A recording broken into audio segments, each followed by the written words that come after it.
Sometimes the best things in life come when you stop looking for them. Ruthie Karn bought an abandoned woodworking shop for $1 because she needed a place to hide from her grief and start over. The old building sat deep in the Blue Ridge foothills, with broken windows and a sagging roof. She wanted silence and honest work.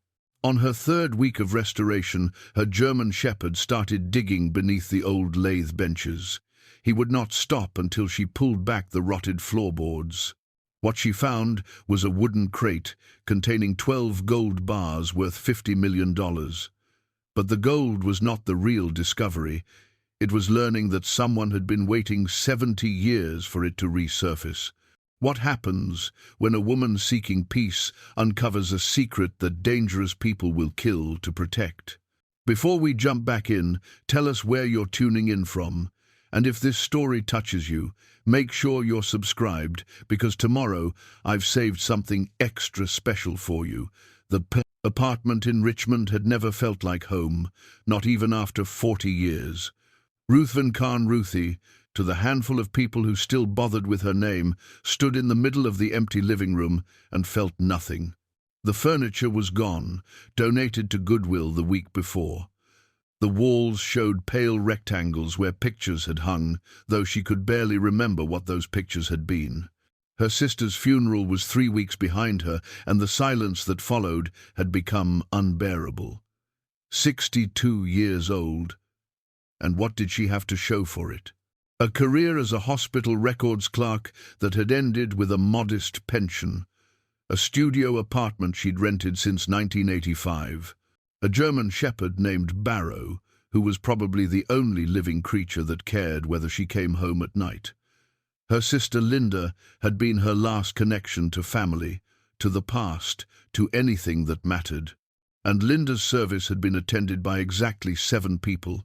Ruthie, 4 neighbors who barely knew her, a hospice nurse, and a priest who mispronounced Linda's name twice. Standing there in that hollow apartment, Ruthie understood something she'd been avoiding for years. She had disappeared from her own life without noticing. Somewhere between youth and middle age, between hope and habit, she had become invisible. The city moved around her like water around a stone. She went to work, came home, watched television, slept, and repeated the pattern. Weekends were for laundry and groceries. Holidays were for watching other people's families through restaurant windows. But there had been a time before all this. She could still remember it if she tried hard enough. Summers in the Blue Ridge Mountains with her grandfather, back when she was young enough to believe the world held adventures. Her parents had sent her and Linda there every June through August, glad to have the house to themselves. Grandfather had owned a woodworking shop in the foothills, a place that smelled of sawdust and linseed oil, where sunlight came through high windows in golden shafts. He had taught her to read wood grain, to feel the difference between pine and oak, to understand that every piece of timber had a purpose if you were patient enough to find it. She remembered his hands, gnarled and scarred from decades of work, guiding hers as she learned to plane a board smooth. He spoke little, but when he did, his words carried weight. "Measure twice, cut once," he would say, or, "The wood will tell you what it wants to be. Your job is to listen." Those summers had ended when she was 16. Grandfather died of a heart attack in his workshop, found by a neighbor 2 days later, still holding a chisel. Her parents sold the property without asking if she wanted anything from it. By then, she was already learning to keep her feelings to herself, to not make waves, to accept what life handed her without complaint. The funeral arrangements for Linda had been simple because there was no one to complicate them. Ruthie had gone through her sister's apartment afterward, sorting through a lifetime of accumulation. Linda had been a school teacher, never married, no children. Their lives had run parallel, close enough to see each other regularly, too far apart to truly connect. They had lunch once a month, called on birthdays, exchanged gifts at Christmas. It had seemed like enough, until it wasn't. In one of Linda's desk drawers, Ruthie found an old photograph. The two of them as children, standing outside grandfather's workshop, both sunburned and grinning. Linda must have kept it all these years. On the back, in their mother's handwriting, Summer 1969, Blue Ridge. Ruthie had stared at that photograph for an hour, trying to remember what it felt like to smile like that. The decision to leave Richmond came quietly, the way most important decisions do. She was scrolling through her phone one evening, Barrow's head resting on her lap, when she saw a real estate listing. Mountain property, estate sale, $1. The price was so absurd she almost kept scrolling. But the photograph in the listing stopped her cold. She recognized that building. The windows were different now, broken and dark. The roof sagged in the middle. Weeds had consumed what used to be a neat gravel parking area. But she knew those walls, that door, the angle of the roof peak. It was grandfather's workshop. She called the number before she could talk herself out of it. A man answered, his voice crisp and professional. Vernon Hayes, estate attorney. The property had been condemned by the county, he explained. The owner had died intestate, no heirs located, and the building was scheduled for demolition. The county was willing to sell it for $1 to anyone willing to assume responsibility for either restoration or proper demolition. There were back taxes owed, of course, environmental assessments required, but if she was serious, the property could be hers within 30 days. Ruthie asked him to send the paperwork. She did not tell anyone about the purchase. There was no one to tell. She gave notice at her apartment, paid the back taxes with money from Linda's estate, and loaded everything she owned into a 15-year-old Honda Civic. Barrow sat in the passenger seat, his head out the window as they drove west toward the mountains. It was late September, and the leaves were just beginning to turn. The drive took 4 hours. She had not been back to these mountains since she was 16, but the roads felt familiar in a way that made her chest ache. Every curve brought back fragments of memory, a creek where she and Linda had caught crawdads, a gas station that used to sell penny candy, a vista point where you could see 3 counties on a clear day. The workshop sat at the end of a gravel road, exactly where memory placed it. It looked worse in person than in the photographs. The windows were not just broken, but missing entirely, gaping holes that birds flew through freely. The roof had multiple visible gaps. The front door hung crooked on one hinge. But the bones were still good. The timber frame was solid. The stone foundation showed no major cracks. Vernon Hayes met her there with the deed. He was 70-something, thin and precise, wearing a suit that seemed too formal for a condemned building in the woods.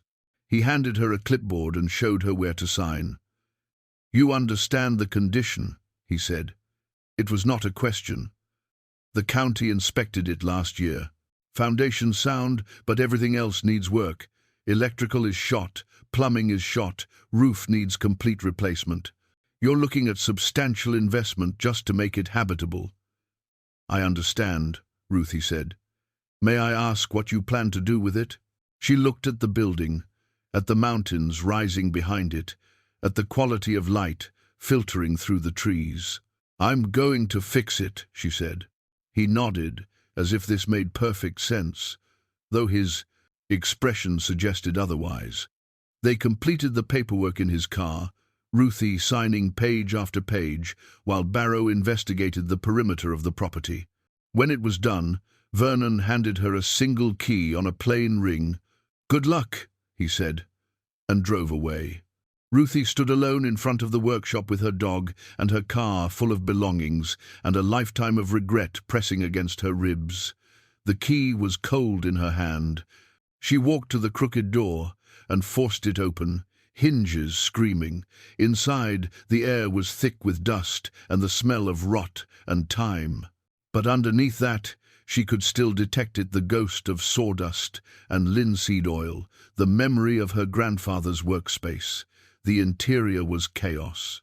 Leaves had blown in through broken windows, forming drifts in the corners. Animal droppings suggested raccoons or possums had made this place their own.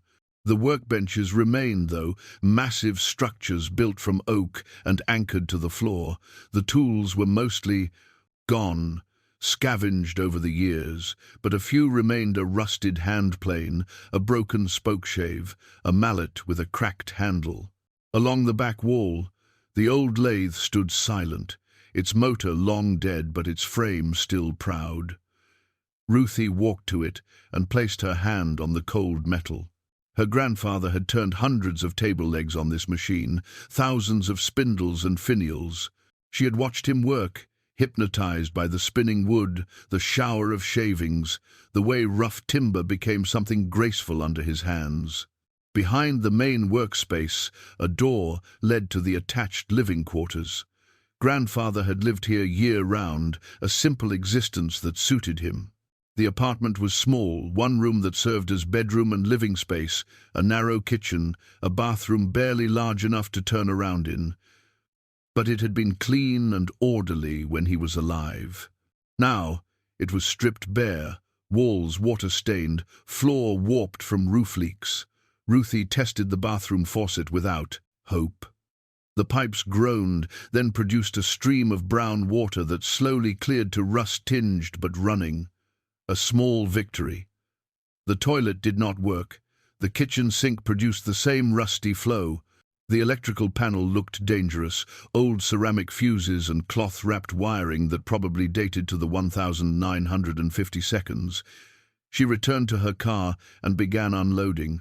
Sleeping bag, camp stove, cooler with food, duffel bag with clothes, box of cleaning supplies. Barrow followed her back and forth, claiming the space with careful investigation. He was 8 years old, a rescue she had adopted 5 years ago after Linda said she needed something to care about. He had been the right prescription, though Linda probably had not realized it at the time. As the sun set, Ruthie swept out one corner of the living quarters and set up a makeshift camp. She made coffee on the propane stove and sat on her sleeping bag while Barrow settled beside her. Through the broken windows, she could hear the forest, coming alive with evening sounds, crickets, owls, something larger moving through the underbrush. The darkness was complete in a way it never was in the city. No streetlights, no car headlights, no glow from neighboring buildings, just the forest and the stars and the weight of silence. For the first time in 3 weeks, Ruthie felt something other than numbness. It was not quite hope, not yet, but it was close. It was the sense that perhaps, if she worked hard enough, if she rebuilt this place, board by board and nail by nail, she might rebuild something in herself too. She had come here to hide from her grief, from her failure, from the empty years that stretched behind her. But sitting in that dark workshop with her dog pressed against her side, she wondered if maybe she had come here to find something instead. She did not know yet about the gold. She did not know about the secrets buried beneath the floorboards, the violence that had happened here, the people who were still watching and waiting. She did not know that her quiet plan for restoration and peace was about to collide with history in a way that would change everything. For now, she had $1 worth of property, a dog, and a determination to build something with her own hands. It seemed like enough. Barrow shifted beside her, his breathing deep and steady. Ruthie finished her coffee and lay back on the sleeping bag. Above her, through a gap in the roof, she could see stars. She closed her eyes and, for the first time since Linda's funeral, slept without crying. 3 weeks passed, in a rhythm of work that Ruthie found deeply satisfying. She woke with the sun, made coffee on the camp stove, and spent the days cleaning and assessing the damage. The work was methodical and consuming. She hauled out decades of debris, swept away layers of dust and leaves, scrubbed the workbenches until the oak showed through again. A contractor from town came to assess the roof and gave her a quote that made her wince, but she signed the contract anyway. Money from Linda's estate would cover it barely. The electrical work was beyond her skill, so she hired that out too. But everything else, she decided, she would do herself. She patched broken windows with plywood, replaced rotten boards in the floor, treated the foundation for termites. Her hands blistered, then calloused. Her back ached at night. But the pain felt honest in a way that 40 years of desk work never had. Barrow adapted to the mountain routine with enthusiasm. He spent his days patrolling the property line, investigating every scent, barking at deer and possums with democratic outrage. In the evenings, he would collapse beside her sleeping bag, content with a kind of deep satisfaction that dogs achieve more easily than people. It was on a Tuesday morning, 3 weeks to the day since she had arrived, that Barrow's behavior changed. Ruthie was working on the floor near the old lathe benches, replacing boards that had parties rotted through. The benches were massive structures, built to withstand the torque and vibration of heavy machinery. They were bolted to the floor joists, which meant working around them rather than moving them. Barrow had been lying in a patch of sunlight near the door, but suddenly he stood and walked to the lathe benches with purpose. He began sniffing along the base where the bench met the floor, his tail rigid, his attention absolute. Then he started digging. "Hey," Ruthie said. "Stop that." He ignored her completely. His paws scrabbled at the gap between the floor and the bench, sending up small clouds of sawdust and dirt. She walked over and pulled him back by his collar. He whined and immediately returned to digging. "Barrow, no." She pulled him away again, firmer this time. He looked at her with an expression she had never seen before, not defiance exactly, but urgent insistence. The moment she released him, he went back to the same spot and dug harder. Ruthie knelt down to see what had captured his attention. The floorboards in this area were old but intact, unlike the rotten sections she had been replacing. She ran her hand along the seam between the floor and the bench. Nothing obvious. But when she pressed down on one board, it shifted slightly under her weight. She pressed harder, and the board moved more, tilting up on one side. She went to get her crowbar. The board came up easier than it should have, the nails pulling free without much resistance. Underneath, the joists were visible thick beams running perpendicular to the floorboards. But in the space between two joists, she could see disturbed earth. Someone had dug here before, had pulled up these boards, and then replaced them to hide the fact. Barrow thrust his head into the opening and dug with renewed vigor. Ruthie pulled him back and leaned in with her phone's flashlight. The earth beneath was loose, not the packed clay that should have been there. She could see the edge of cruce, something wooden, perhaps 6 inches down. She set to work with a hand trowel, scooping away dirt that came up easily.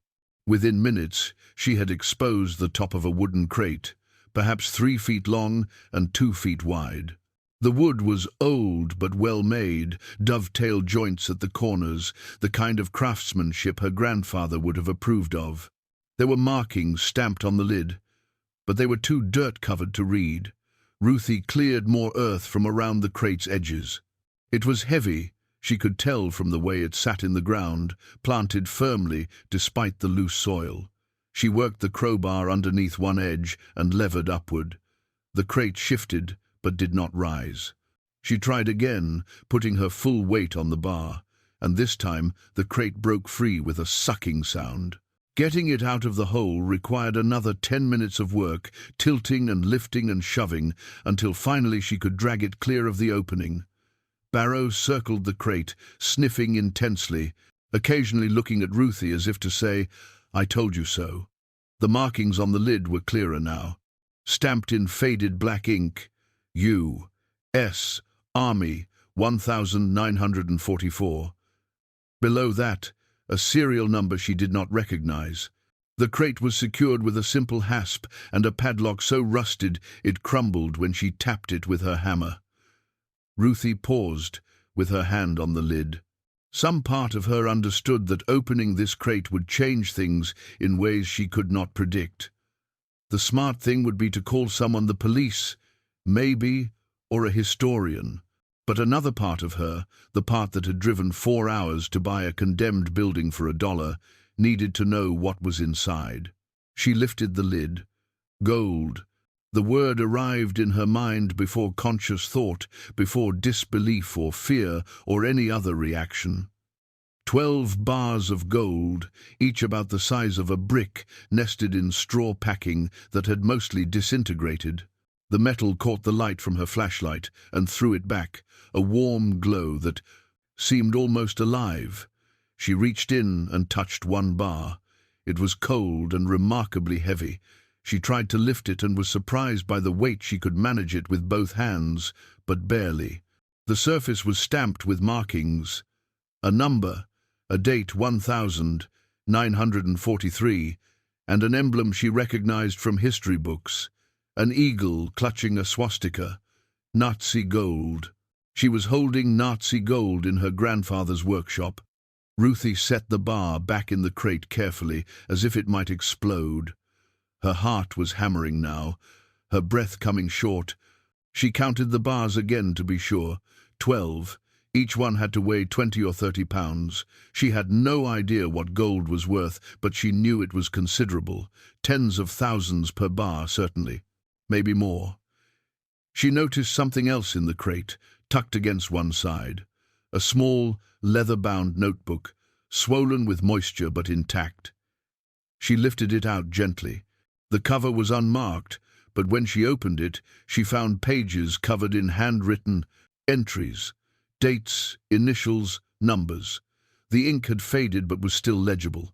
R. K. 3. The 15th of April, 1945. J. M. 3. The 15th of April, 1945. T.W. 3. The 23rd of April, 1945. H.B. 3. The 23rd of April, 1945. The entries continued for several pages, dates spanning from April 1945 through May of the same year. After May, the entries stopped. The numbers beside each set of initials were always 3, except for a final entry at the bottom of the last page. Final count, 12. Agreed. God forgive us. R.K. R.K. Ruthie Karn, her grandfather's initials. Ruthie sat back on the floor, the notebook in her lap, the open crate of gold bars gleaming in front of her. Barrow pressed against her side, perhaps sensing her distress. She stared at her grandfather's handwriting and tried to make sense of what she was seeing. Her grandfather had hidden Nazi gold under his workshop floor. He and at least 3 other men, J, M, T, W, H, B, had been involved. The dates were from 1945, the final year of World War II. The notation, final count, 12, matched the number of bars in the crate. God forgive us, suggested guilt, awareness that what they were doing was wrong. Had he stolen this? Had he found it? Was he protecting it or hiding it? And from whom? Ruthie closed the crate lid and sat in silence, trying to think. Her first instinct was to call the police immediately, report what she had found, let professionals handle it. But something stopped her. The plea for forgiveness in her grandfather's handwriting, the careful way the crate had been hidden, the fact that it had stayed hidden for 70 years. She thought about the men she remembered from childhood stories, her grandfather's friends, men who had served in the war and come home changed. She thought about the workshop, the life her grandfather had built here, the quiet dignity with which he had lived. Whatever he had done, whatever choice he had made, it had haunted him enough to write, God forgive us. Before she called anyone, before she turned this over to authorities, she needed to understand. She owed him that much. Ruthie carried the crate into the living quarters and hid it in the narrow closet, covering it with a tarp and boxes. She returned to the workshop and replaced the floorboards, hammering them down securely. She swept away any evidence of digging. To a casual observer, nothing would seem disturbed. That night, she sat on her sleeping bag with the notebook and her laptop. She searched for information about Nazi gold, stolen treasures from World War II, the fate of wealth looted by the Third Reich. The articles she found were numerous and disturbing. Hundreds of millions in gold and valuables had been stolen from conquered territories and Holocaust victims. Much had been recovered after the war, but much remained missing. She looked at the initials in the notebook again. R. K was her grandfather, but who were the others, and what had happened to them? As she closed her laptop, she noticed something that made her stomach tighten. Outside, beyond the circle of light from her camp lantern, she caught the flash of headlights on the access road. A vehicle moving slowly, as if searching for something. The lights passed by the workshop without stopping, but the fact of it disturbed her. This road led nowhere but here. There was no reason for anyone to be driving it at 9 o'clock at night, unless they knew something she had just discovered. Barrow growled low in his throat, staring at the door. Ruthie turned off her lantern and sat in darkness, listening to the sound of the engine fade into the distance. When it was gone, she remained still, her hand on Barrow's collar, her other hand resting on the notebook that held her grandfather's secrets. She had come here seeking peace. Instead, she had found a mystery 70 years old, a fortune in stolen gold, and the growing certainty that she was not alone in knowing it existed. Sleep did not come easily that night. Ruthie lay in her sleeping bag, staring at the darkness, while her mind traced the same questions in circles. Every sound from the forest made her tense, a branch cracking, an owl calling, the rustle of something moving through underbrush. Barrow remained alert beside her, ears swiveling toward noises she could barely hear. By morning, she had made a decision. She would not call the police, not yet. But she would not simply sit on this discovery either. She needed to understand what her grandfather had been involved in, who the other men were, and what had happened to them. The notebook was her only lead. She spent the early morning hours studying the entries more carefully. The handwriting was her grandfather's throughout, neat and precise. The initials appeared in a pattern R, K, and J, M. Were always paired on the same dates in April, while T, W, and HB appeared together a week later. Each entry showed the number 3, which she guessed meant 3 gold bars per person. 12 bars, divided by 4 men. It had been a partnership, or at least an agreement. The final entry troubled her most. Final count, 12, agreed. God forgive us, RK. The date was the 7th of May, 1945. She looked that up, VE Day, Victory in Europe, the day Germany surrendered. Whatever her grandfather and his partners had done, it had concluded on the day the war ended. She needed more information, but going to the police with questions would reveal what she had found. Instead, she decided to visit the local historical society. Small towns kept records, preserved stories. If these men had lived in the area, there might be traces of them in public records. The Blue Ridge Historical Society occupied a modest brick building on the town's main street, wedged between a hardware store and a diner. Ruthie had driven past it several times without paying attention. Now she parked outside and studied the place. A hand-painted sign in the window read, "Open to Sat, 10 to 4. Inside, the air smelled of old paper and furniture. Polish. Display cases lined the walls, filled with artifacts from the area's past arrowheads, pioneer tools, faded photographs. A woman in her late 60s sat at a desk near the back, reading glasses perched on her nose as she examined what looked like an old ledger. She looked up as Ruthie entered and smiled. "Good morning. Can I help you find something?" "I hope so," Ruthie said. "I'm researching some family history. My grandfather lived in the area, owned a woodworking shop about 4 miles east of here." "Oh?" The woman stood and extended her hand. "I'm Gwen Pritchard, retired schoolteacher, now volunteer historian and general keeper of local trivia." Ruthie shook her hand. "Ruthie Karn. My grandfather was Ruthven Karn. He passed away in 1975. Gwen's face brightened with recognition. "Karn, yes. I remember the name. He made some beautiful pieces, furniture, decorative work. I think the church still has a pulpit he built back in the 50s. She gestured toward a filing cabinet.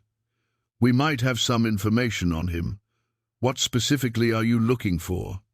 I'm trying to learn more about his time during the war, Ruthie said, keeping her voice casual. He never talked about it much when I was young. I wondered if he served, who his friends were, that sort of thing. Gwen nodded thoughtfully. World War II records are sometimes tricky, but we have local draft registration lists, newspaper articles about servicemen returning home, that kind of thing. Let me see what I can find. She moved to the filing cabinet and began pulling folders. Ruthie wandered the room, pretending to examine displays while her heart beat faster. She was lying to this kind woman, or at least concealing the truth. But she could not risk revealing what she had found, not until she understood what it meant. Gwen spread several folders on a work table. Here we are. Your grandfather registered for the draft in 1941, but he was classified 4F, medically unfit for service. Old, injury to his leg, looks like. But he contributed to the war effort in other ways. The woodworking shop made supply crates, ammunition boxes, that sort of thing. Government contract work. Supply crates, Ruthie repeated, the perfect way to ship gold home from overseas. Quite a few local businesses did similar work, Gwen continued. The war touched everyone, even those who didn't serve directly. She pulled out a photograph, its edges yellowed with age. This might interest you. It's from a newspaper article in 1946, celebrating local contributions to the war effort. Ruthie leaned in to look. The photograph showed 4 men standing in front of a building. She recognized her grandfather's workshop, looking newer and well-maintained. The men were younger than she had ever known them, but she recognized her grandfather immediately. He stood on the left, unsmiling, his hands clasped in front of him. Beside him stood 3 other men, all roughly the same age, all with the serious expressions common to photographs of that era. The caption beneath read, "Local craftsmen contributed to victory effort, left to right, Ruthie Karn, James Riley, Thomas Webb, Henry Boone." Ruthie stared at the names. J. M. Could be James. T. W. Matched. Thomas Webb. H. B. Henry Boone. These were her grandfather's partners in whatever they had done. "Did you know any of these other men?" Ruthie asked, working to keep her voice steady. Gwen studied the photograph. "Thomas Webb I remember vaguely. He lived on the other side of the mountain, kept to himself mostly. Died in the late 80s, I think. Henry Boone, now there's a sad story. He died in a hunting accident not long after this photo was taken. 1946, maybe early 47. Tragic thing. They found him in the woods with a gunshot wound. A hunting accident, or something else. And James Riley? The Riley family is still around," Gwen said. "James passed maybe 10 or 15 years ago, but his grandson runs a contracting business in town, Jack Riley. Nice young man, does good work." Ruthie's pulse quickened. One of the men from the photograph had living relatives in town. "Do you know if James Riley served in the war?"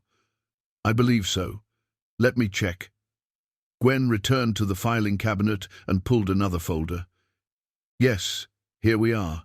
James Riley, enlisted 1942, served in Europe with the Third Army. Honorable discharge in 1945. She scanned further. Thomas Webb also served same unit, actually. And Henry Boone, she looked up. They all served together. Must have been close friends before and after. Close enough to hide gold together. Close enough to keep a secret that lasted 70 years. But what had happened to Henry Boone? Hunting accidents could be genuine, but the timing troubled her less than a year after the war ended, right around when the gold had been hidden. Ruthie made a show of examining the other photographs in the folder, while her mind worked through the implications. Her grandfather and 3 other men had served in the same unit in Europe. They had returned home and worked together, or at least knew each other well. They had hidden 12 bars of Nazi gold beneath her grandfather's workshop. One of them had died under suspicious circumstances shortly after. Would it be possible to make copies of some of these documents? Ruthie asked. I'm putting together a family history project. Of course, Gwen said warmly. We have a scanner in the back. It'll take me a few minutes, but I'm happy to help. While Gwen worked, Ruthie walked to the window and looked out at the main street. A truck was parked across the road, dark blue, with a man sitting in the driver's seat. He appeared to be looking at his phone, but something about his posture suggested awareness of the historical society building. As she watched, he glanced up directly at the window where she stood. Ruthie stepped back, her stomach tight. The same make and color of truck had driven past. The workshop late last night. It could be coincidence. Blue pickup trucks were common in rural areas. But the feeling of being watched, of having stirred something that had been dormant for decades, would not leave her. Gwen returned with a folder of photocopies. Here you are. Photos, articles, registration documents. I hope this helps with your project. Thank you, Ruthie said, meaning it. This is exactly what I needed. As she left the building, she glanced at the truck again. The driver was looking down at his phone now, apparently disinterested. But when she pulled out of the parking lot and drove back toward the workshop, she checked her rearview mirror every few seconds. The truck did not follow, at least not immediately. Back at the workshop, she spread the photocopied documents across one of the workbenches. The photograph of the four men drew her attention again and again. They looked so young, barely older than boys, despite what they had seen and done. Her grandfather's expression was unreadable, but now that she looked closely, she could see tension in his jaw, a tightness around his eyes. What had they found in Europe? What had made them decide to keep it rather than turn it over? And why had Henry Boone died so soon after they returned?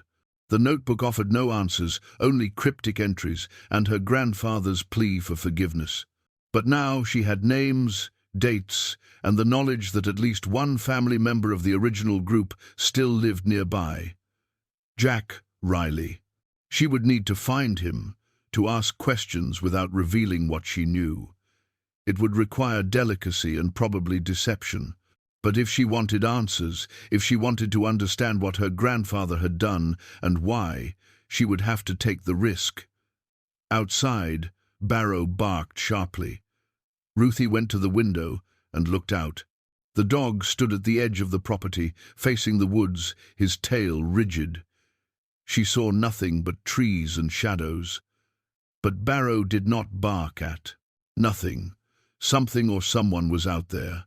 She retrieved the notebook from its hiding place and tucked it into her jacket pocket. Whatever came next, she needed to keep this evidence close. The gold could stay hidden for now, but the truth, she was beginning to realize, would not stay buried much longer. That night, Ruthie moved the crate to a better hiding place. The closet in the living quarters felt too obvious, too easy to find if someone came searching. She needed something more secure, more concealed. After an hour of examining the workshop's structure, she found what she was looking for. Along the back wall, behind the old lathe, her grandfather had built a storage area with floor-to-ceiling shelving. The shelves were deep, designed to hold long pieces of lumber, but when Ruthie examined the wall behind them, tapping along the boards, she heard a hollow sound in one section. She cleared the shelves and found what she suspected a false wall, cleverly constructed to look like the building's exterior siding, but actually concealing a space about 4 feet wide and 2 feet deep. The panel opened by pressing a specific knot in the wood, a mechanism so subtle she would have missed it if she had not been looking for exactly this kind of thing. Her grandfather had been skilled at more than furniture making. He had known how to hide things. She wrestled the crate into the hidden compartment, then replaced the panel and restacked the shelves with scrap lumber she found around the workshop. To anyone searching, it would look like ordinary storage. She kept only the notebook with her, tucked in her jacket pocket where she could protect it. The next morning she drove into town with a purpose.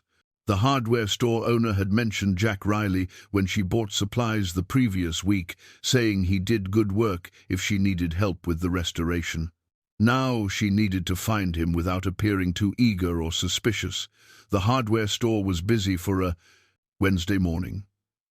She waited while the owner, a man in his 50s named Dale, helped another customer with paint selections. When her turn came, she approached with what she hoped was casual interest. "You mentioned a contractor last week," she said.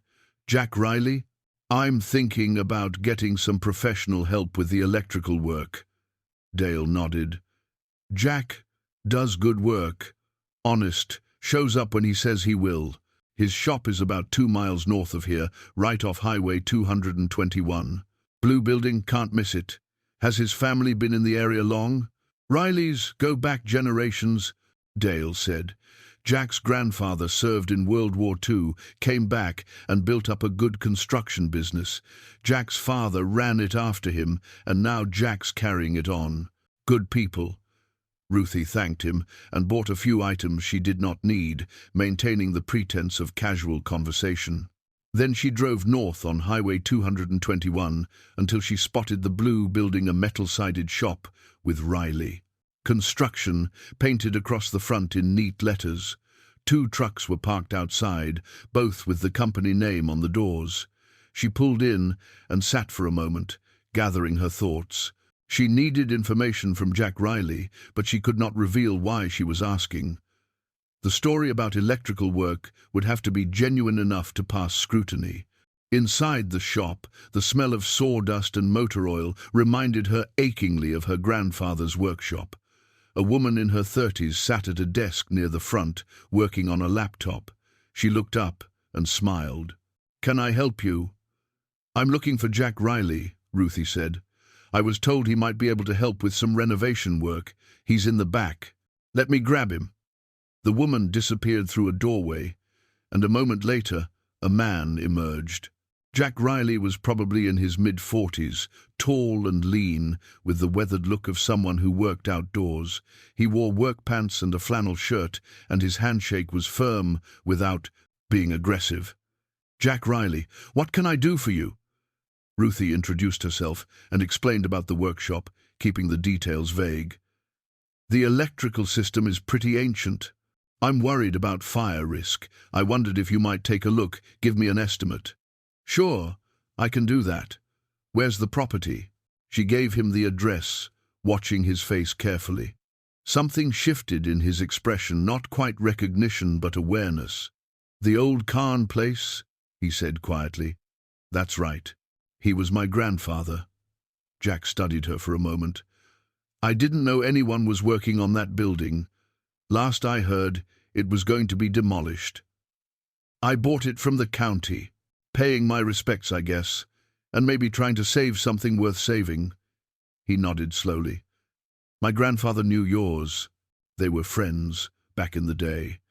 "I know," Ruthie said. "I saw a photograph at the Historical Society. 4 men standing in front of the workshop."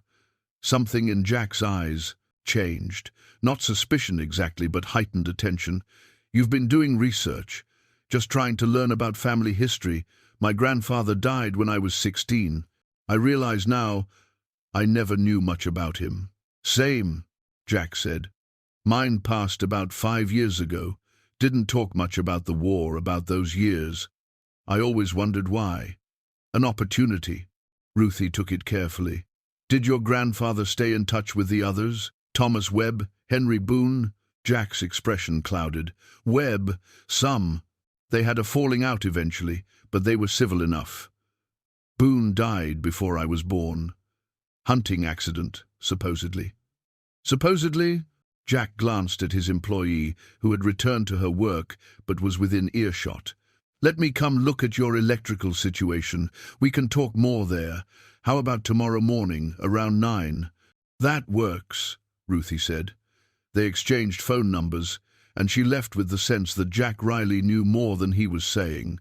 The way he had reacted to her questions, the careful neutrality of his tone when mentioning Henry Boone, he was holding something back.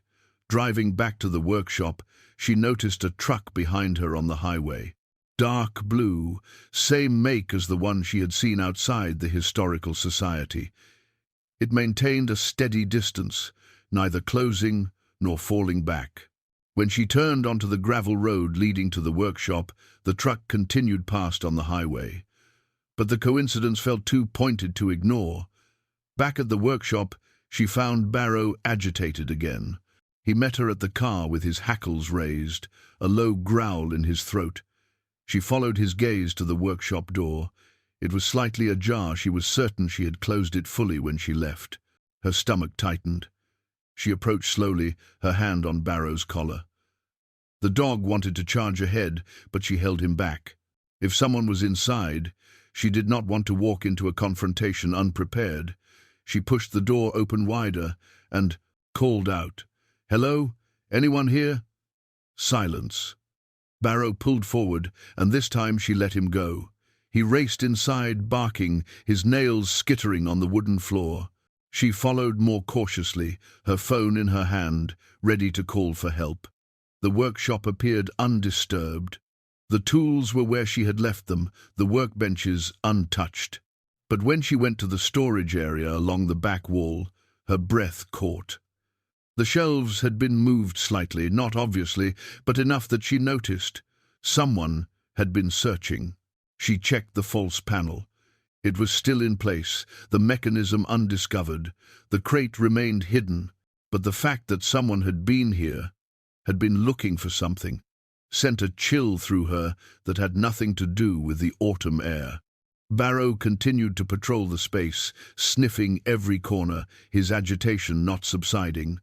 Ruthie checked the living quarters next. Her sleeping bag had been shifted, her belongings rifled through with just enough care that a less observant person might not notice. But she noticed.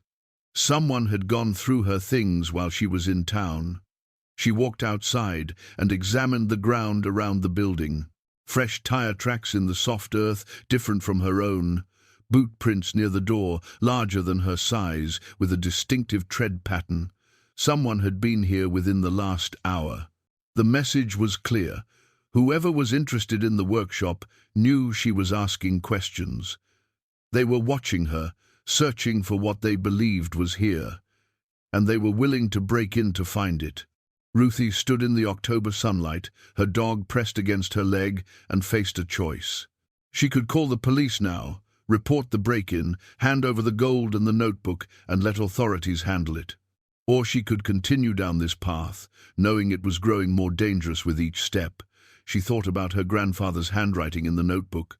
"God, forgive us," a plea from a man who had carried guilt for 30 years. She thought about Henry Boone, dead in the woods at 23, officially a hunting accident, but perhaps something darker. She thought about the secrets these mountains held, about the truth that had been buried for 70 years. She would not call the police. Not yet. But she would be more careful. She would install better locks, set up basic security, and most importantly, she would find out what Jack Riley knew. If his grandfather had been part of this, if the story had been passed down even in fragments, Jack might have pieces of the puzzle she desperately needed. Tomorrow, when he came to look at the electrical work, she would ask the questions she had been afraid to ask, and she would watch his face carefully when she did. Inside the workshop, she found her toolbox and selected a heavy hammer. It was not much for self-defense, but it was better than nothing. She placed it near her sleeping bag, within easy reach. Then she double-checked all the windows and doors, making certain they were secure. As darkness fell, she sat with the notebook open in her lap, studying the entries by lamplight. The initials, the dates, the careful accounting. 12 bars of gold divided among 4 men. A secret that had lasted 7 decades. And somewhere, someone who knew about it and wanted it back. Barrow settled beside her with a sigh, his head on her lap.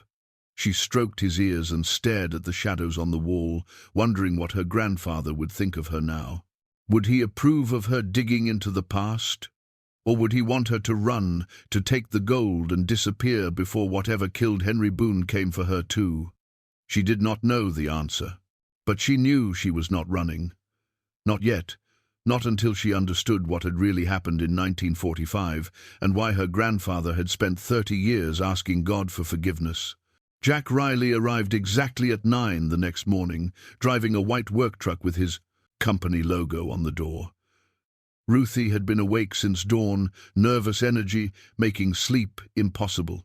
She had rehearsed various approaches to the conversation, trying to find the balance between curiosity and suspicion. She needed information without revealing how much she already knew. He stepped out of the truck carrying a toolbox and a clipboard, his manner professional and distant. "Morning. Let's take a look at what you're working with." She led him inside, pointing out the electrical panel, the ancient wiring, the fixtures that looked like fire hazards.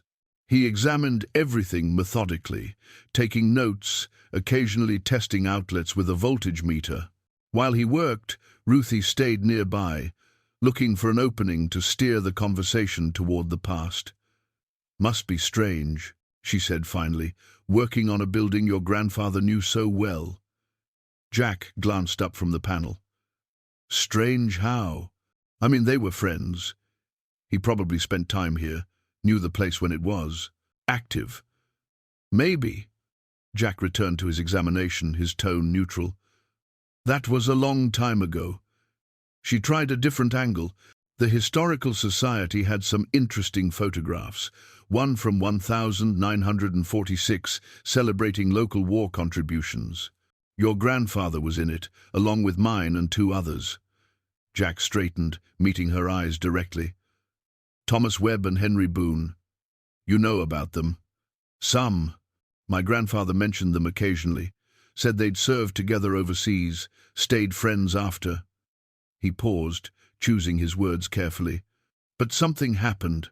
He wouldn't talk about what, just said friendships from the war could be complicated." Ruthie took a breath, deciding to push further. "What do you know about Henry Boone's death?" Jack set down his tools and faced her fully. His expression had shifted from professional courtesy to guarded interest. "Why are you asking about that?" "Because a 23-year-old man dying in a hunting accident less than a year after coming home from war seems worth asking about. It was ruled an accident, single gunshot wound, found in the woods 3 miles from here. Nobody saw it happen." Jack crossed his arms. "But my grandfather never believed it. He thought someone killed Boone, made it look like an accident. He just never said who or why." The admission hung between them. Ruthie felt her pulse quicken. "Did he say why he thought that?" Jack hesitated, then seemed to make a decision. He walked to the workshop door and looked outside, scanning the tree line. Then he closed the door and lowered his voice. "What did you find? What makes you think I found anything? Because you bought this place for $1, you're asking questions about 4 dead men, and somebody broke in here yesterday while you were in town. I know because I drove past around noon and saw a truck I didn't recognize parked outside. Same truck I've seen, cruising this road off and on for the past 2 weeks." Ruthie's stomach tightened. "You've been watching the place." "I've been keeping an eye on it, yes. Ever since the county listed it for sale, I've been worried someone would buy it and start digging around." Literally or figuratively. He leaned against the workbench. "My grandfather told me a story before he died. A deathbed confession, I guess you'd call it. He made me promise not to repeat it, but he's been gone 5 years, and you're here asking the right questions, so I'm thinking maybe it's time." "I'm listening." Jack pulled something from his pocket, a yellowed envelope, its edges worn soft with handling. "I found this after my grandfather died, tucked in his Bible. It's addressed to your grandfather, but I don't think it was ever sent." Ruthie took the envelope. The handwriting on the front was shaky. The ink faded. "Ruthie Karn, private." She opened it carefully and unfolded the letter inside. The letter was dated 1988, 43 years after the war ended. The handwriting matched the envelope. Ruthven, I know we haven't spoken in years, but I need to say this before I go. What we did in 45 haunts me every day. I wake up thinking about it, go to sleep with it on my conscience. Henry didn't deserve what happened. Neither did we, maybe. But at least we got to live with the weight of it. He never got that chance. You wrote "God forgive us" in that book, and I've been asking the same thing for 40 years. I don't think he has. I don't think he will. But I want you to know I'm sorry we didn't stop it. Sorry we were too scared to do the right thing. If you're reading this, I hope you found some peace I never could. Your friend, James. Ruthie read it twice, her hands trembling.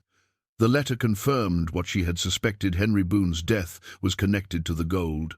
But it suggested something worse, that her grandfather and James Riley had witnessed it, perhaps even allowed it to happen. My grandfather never mailed it, Jack said quietly. I think he wanted to, but couldn't bring himself to reopen that wound. He died 2 weeks after writing it. What did he tell you? In the deathbed confession? Jack moved to the window, keeping his back to her. He said that during the war, he and 3 other local men served together in Germany. In April 1945, during the final advance, their unit discovered a bunker that had been abandoned by retreating SS officers.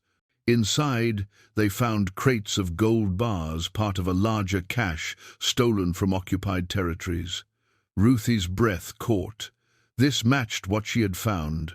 The 4 of them were assigned to transport the gold to Allied command, Jack continued.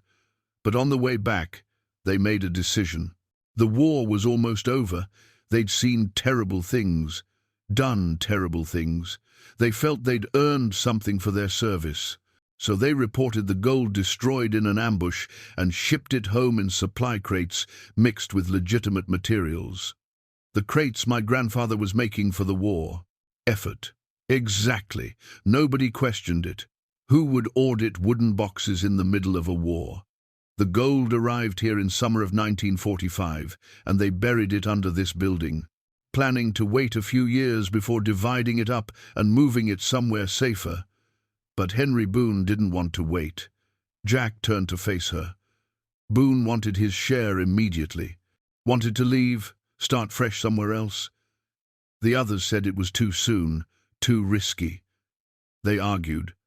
Boone threatened to turn them all in, said he'd tell the authorities where the gold was hidden unless they gave him his portion. So they killed him. My grandfather swore he didn't pull the trigger, but he knew who did, and he kept quiet about it. That's what ate at him for 40 years, not just the theft, but the murder and the silence that followed. Jack's voice was tight with emotion. He never told me who killed Boone. Just that it happened in the woods, that they made it look like a hunting accident, and that he and your grandfather helped cover it up out of fear. Ruthie sank onto a stool, the letter still in her hands. Her grandfather had been party to murder. Not the shooter, perhaps, but complicit in the cover-up. That was the sin he had been asking forgiveness for, the weight he had carried until his death in 1975. The gold is still here, isn't it? Jack asked. That's what you found. She looked at him, weighing trust against caution. He had just revealed family secrets, had shown her evidence that implicated his own grandfather in serious crimes.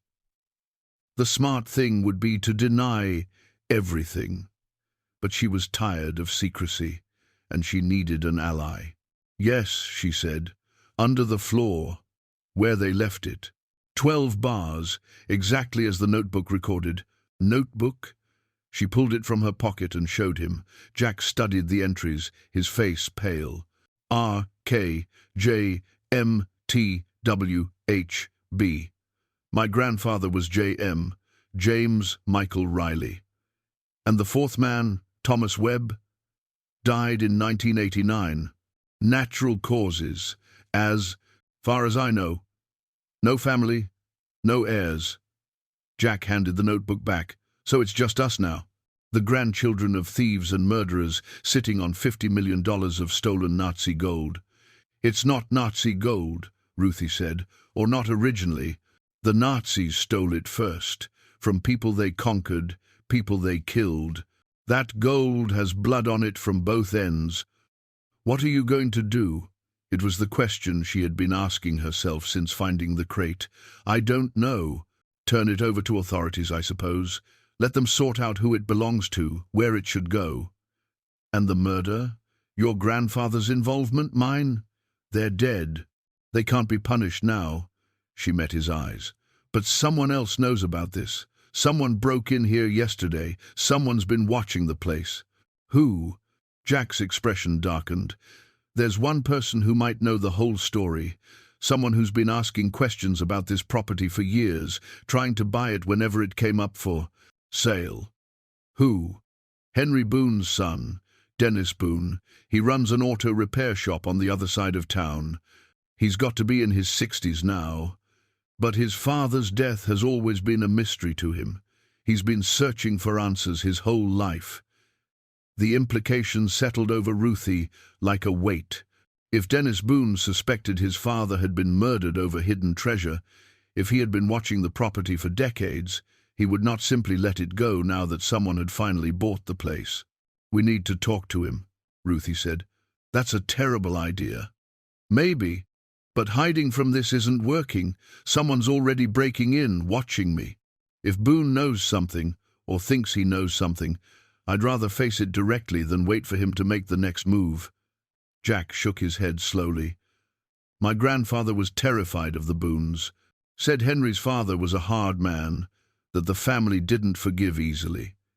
If Dennis knows or even suspects what happened, then we need to know what he knows. Ruthie stood, decision made. Will you come with me? Jack looked at her for a long moment, then sighed. This is a mistake. But yes, I'll come.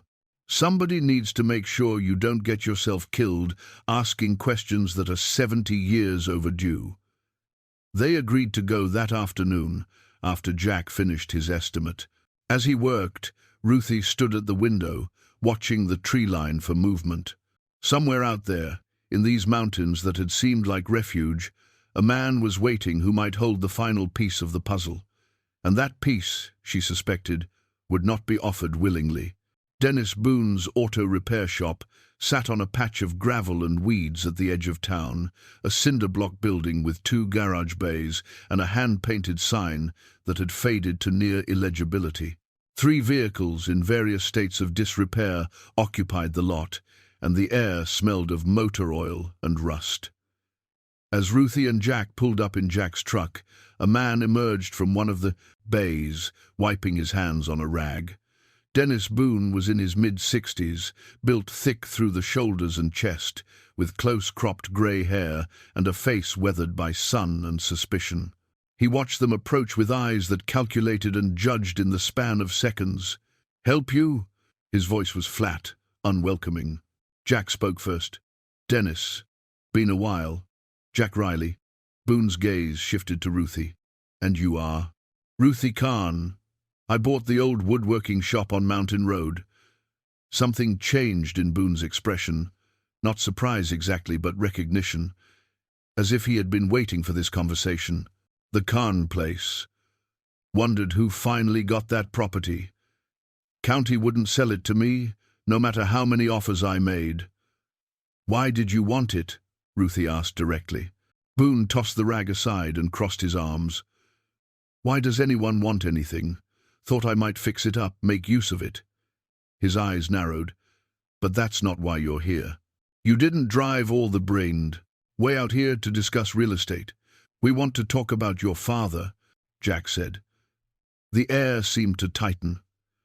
Boone's jaw clenched, and for a moment Ruthie thought he might order them off his property. Then he jerked his head toward the office. Inside. The office was small and cluttered, walls covered with calendars from parts suppliers and faded photographs. Boone gestured at 2 metal chairs, then sat behind a desk piled with invoices and repair manuals. He stared at them, waiting. Ruthie took a breath. "I found something at the workshop. Something that belonged to my grandfather and 3 other men, including your father." "Found what?" "Evidence that they were involved in something during the war. Something that got your father killed." Boone's face remained expressionless, but his hands tightened on the desk's edge. "Go on." She pulled the notebook from her pocket and placed it on the desk between them. This was hidden with 12 gold bars, Nazi gold, stolen during the war and shipped home by 4 local men who were supposed to turn it over to Allied command.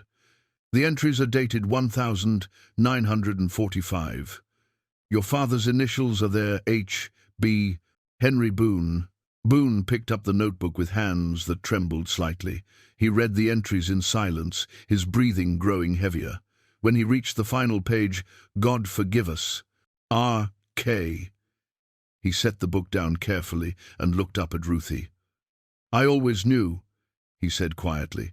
"Not the details, but I knew something wasn't right about how my father died.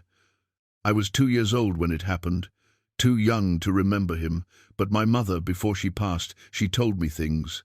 Said my father had come home from the war different, worried. Said he'd had a falling out with 3 friends over something important. She didn't know what, but she knew it scared him. The hunting accident," Jack said, "was no accident." Boone stood and moved to a filing cabinet in the corner. He pulled out a folder, old and worn, and Boone dropped it on the desk. "This is everything I've collected over 40 years of searching, police reports, witness statements, coroner's findings. Want to know what they found? My father shot through the chest at close range in a clearing 2 miles from the nearest trail. No gun found at the scene, no evidence of anyone else present. They called it suicide initially, but my grandfather, my father's father, raised hell. So they changed it to accidental discharge. A man shoots himself in the woods. Must be an accident." Ruthie opened the folder and scanned the documents. The police report was minimal, almost dismissive. Witness statements were from people who had been nowhere near the scene. The coroner's finding was brief. Death by gunshot wound. Manner undetermined but likely accidental. They covered it up, Boone said. Whoever killed him had help, maybe not from the police directly, but from someone with influence, someone who could make sure the investigation went nowhere. "Do you know who?" Ruthie asked. Boone returned to his chair, the anger in his eyes now mixed with something else. Grief, perhaps, for a father he had never really known. "I have suspicions. 3 men were close to my father during the war: Ruthie Karn, James Riley, Thomas Webb. One of them pulled the trigger. The other 2 kept quiet. Or," Jack said carefully, "there was someone else. Someone not in that photograph." Boone shook his head. "I've considered every angle. For 40 years, that's all I've done. And I keep coming back to the same conclusion. It was one of those 3 men. Maybe all 3 together. My father found out about the gold, maybe wanted his share, and they killed him for it. The notebook suggests they'd already agreed to split it," Ruthie pointed out. 4 shares, 3 bars each. Then why did he end up dead less than a year later? Boone's voice rose. "Why did those 3 men live long lives, while my father died at 23 in the woods like an animal?" The question hung unanswered. Ruthie thought about the letter Jack had shown her, about James Riley's guilt and fear. The story was more complicated than simple greed, but how much should she reveal? She made a choice. Jack's grandfather left a letter, a confession of sorts. He said your father wanted to take his share immediately, wanted to leave town. The others thought it was too soon, too dangerous. They argued. Your father threatened to expose them all, so they killed him. Boone's voice was cold now, certain. The letter didn't say who pulled the trigger, just that James Riley witnessed it and kept quiet out of fear. That guilt destroyed him over decades. "And your grandfather?" Boone looked at Ruthie. "Probably the same.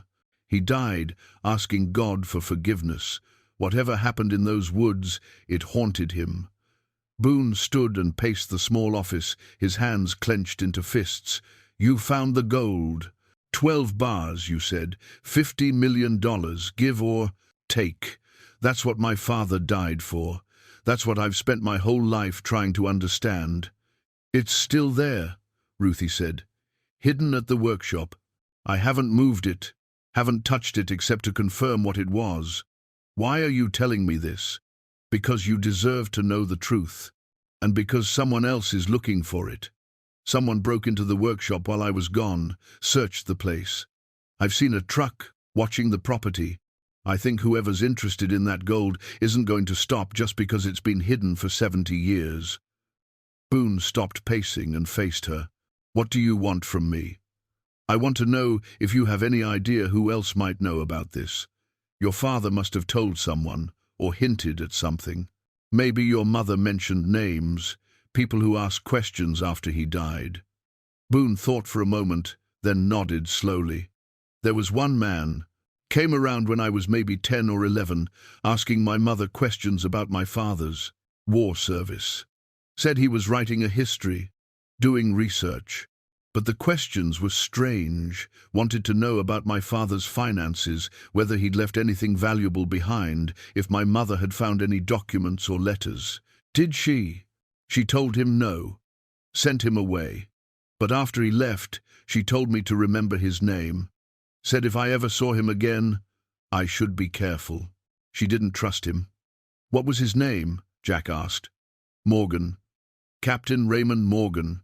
He'd been my father's commanding officer overseas. Ruthie felt ice spread through her chest. A captain? In 1945? That's what my mother said. By the time he came asking questions, he was older, retired maybe. But she said he'd been in charge of their unit during the war. Boone pulled out another folder, this one thinner. I tried to track him down years later, but he died in 1998. Heart attack. Did he have family? Ruthie asked, though she already sensed the answer. A son, Raymond Morgan Jr., goes by Ray. He's a state police detective now, based out of the county seat. I always thought it was strange the son of a man who showed such interest in my father's death becoming a cop. Almost like he wanted to make sure certain questions stayed unanswered. Jack swore under his breath. A detective? That explains a lot. If he knows about the gold, if he's been monitoring the property, he's been waiting for someone to find it, Ruthie finished. Someone he can follow, or pressure, or eliminate, Boone said bluntly. If his father was involved in my father's death, if he's been protecting that secret all these years, he won't hesitate to protect it now. Especially not with $50 million at stake. The three of them sat in silence, the weight of revelation pressing down. Ruthie had come seeking answers about her grandfather, about a secret buried in wood and earth. But she had stumbled into something larger and more dangerous, a conspiracy that spanned 3 generations, a murder that had never been solved, and a corrupt detective who might kill to keep it hidden. What do we do? She asked finally. Boone leaned forward, his eyes hard. We do what my father never got the chance to do. We expose it, all of it, the theft, the murder, the cover-up. We bring it into the light, and we make sure that gold doesn't stay hidden one more day. And if Morgan tries to stop us, Jack asked, then we have evidence he'll try to destroy. That notebook, the gold itself, the letter from my grandfather. He looked at Ruthie. You kept it safe, right? The evidence? It's hidden. He won't find it without tearing the building apart. Then we need to move fast. Get it documented. Get it to someone we can trust. Federal authorities, maybe, or a prosecutor who's not in Morgan's pocket. Boone stood. And we need to do it before he realizes we're working together. Ruthie felt the weight of the decision settling over her. She had wanted peace, solitude, a chance to rebuild in quiet. Instead, she had found herself at the center of a 70-year-old crime that was about to be dragged into the present. But looking at Dennis Boone's face, seeing the decades of questions and grief carved there, she knew there was no backing away now. Then, let's do it, she said.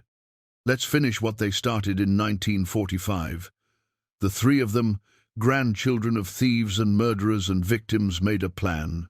And outside, unknown to them, a dark blue truck cruised past slowly, its driver making note of who was meeting and what that might mean for his own long-held secrets.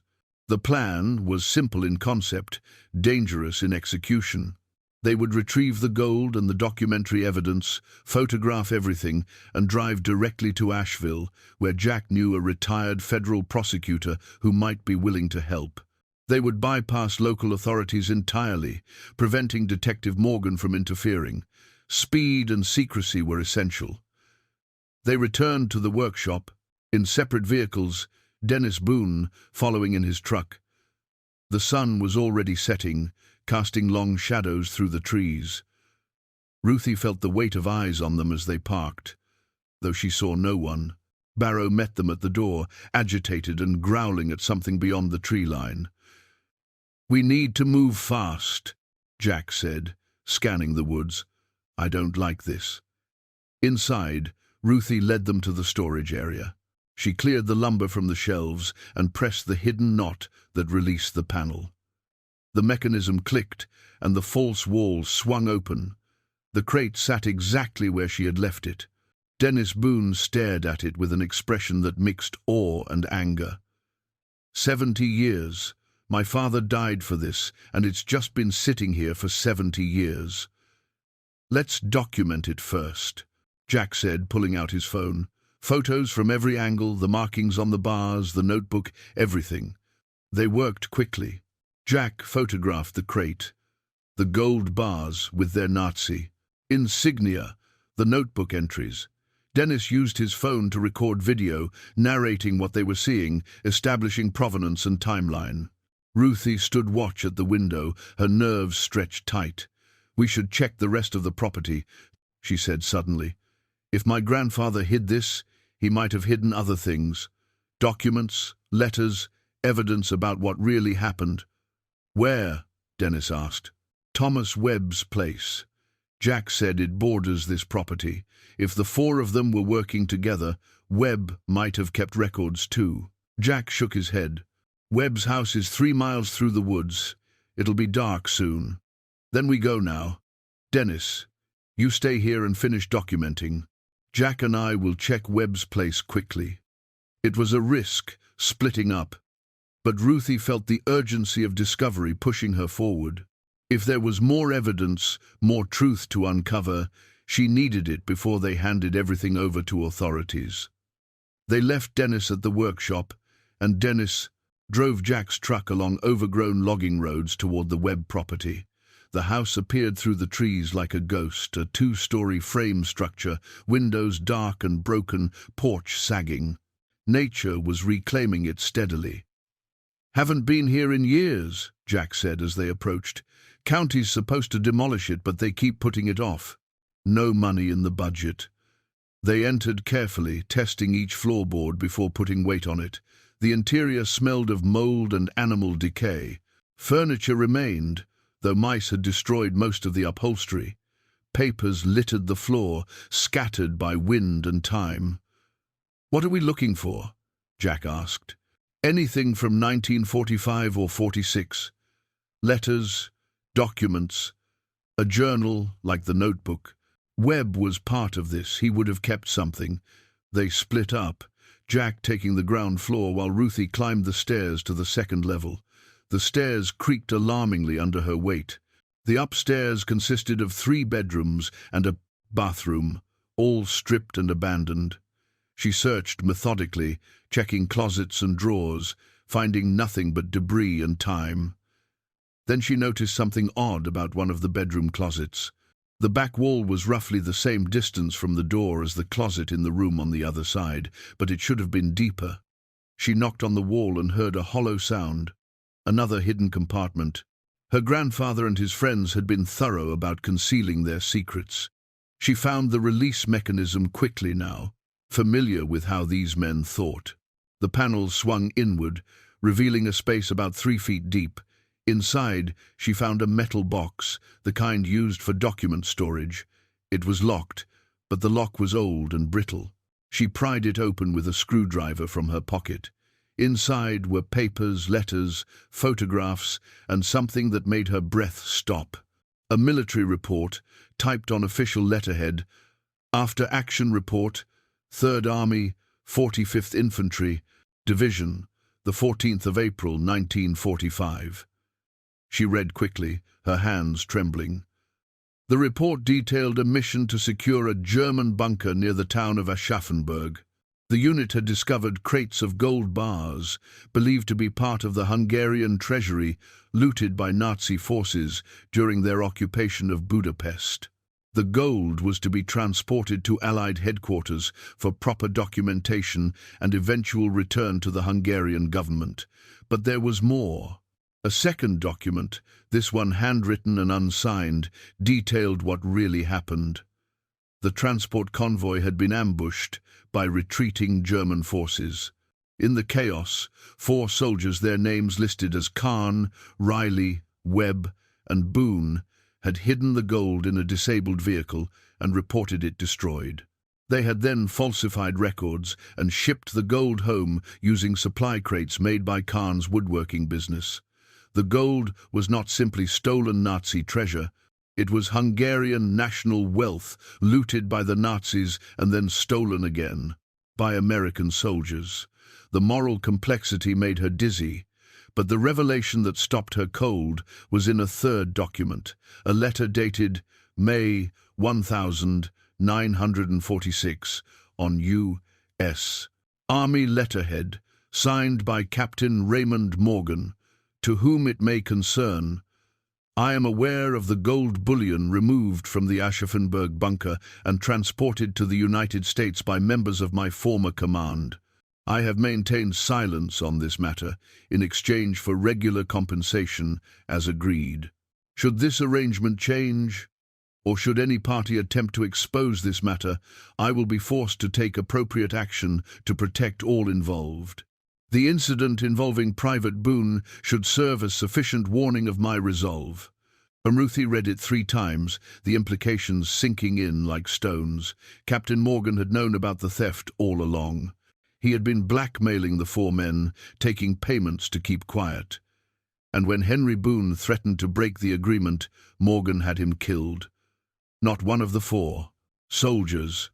Morgan himself. She heard footsteps on the stairs and turned to find Jack in the doorway. Find something? Everything. She handed him the documents. Morgan killed Boone. Our grandfathers didn't murder him. They just witnessed it and were too terrified to speak up. Morgan's been blackmailing them for years, and when Boone threatened to expose everyone, Morgan eliminated him. Jack read the letter, his face draining of color. My grandfather carried that guilt his whole life, thinking he was complicit in murder, when really he was just a victim being extorted by a corrupt officer. And Morgan's son probably knows. That's why he became a detective, to make sure this never came to light, to protect his father's legacy and maybe claim the gold for himself eventually. A sound from outside stopped their conversation, an engine, growing louder, approaching the house. They moved to the window and looked out. A dark sedan was pulling up the overgrown driveway, an official-looking vehicle with government plates. "We need to go," Jack said. "Now." They ran for the stairs, Ruthie clutching the documents. But as they reached the bottom, the front door opened and a man stepped inside, blocking their exit. He was in his late 50s, built solid, with short grey hair and the bearing of someone accustomed to authority. He wore civilian clothes, but Ruthie recognized the bulge of a shoulder holster under his jacket. "Going somewhere?" Detective Raymond Morgan asked, his voice calm and cold. He pulled out his badge and held it up. "State Police, I'm going to need you both to stay right where you are." Ruthie's heart hammered. They were trapped, the evidence in her hands, with a man whose father had committed murder and who had likely been protecting that secret for decades. She looked at Jack, saw her own fear reflected in his eyes. Morgan stepped further into the house, his hand resting casually near his weapon. "I've been watching the workshop for 2 weeks, waiting to see who showed up and what they'd find. When I saw you 3 meeting at Boone's shop, I knew it was time to intervene." His eyes moved to the documents in Ruthie's hands. "I assume you found something interesting. Why don't you hand that over?" "This is evidence," Ruthie said, her voice steadier than she felt. "Evidence of theft, extortion, and murder. Evidence that implicates your father.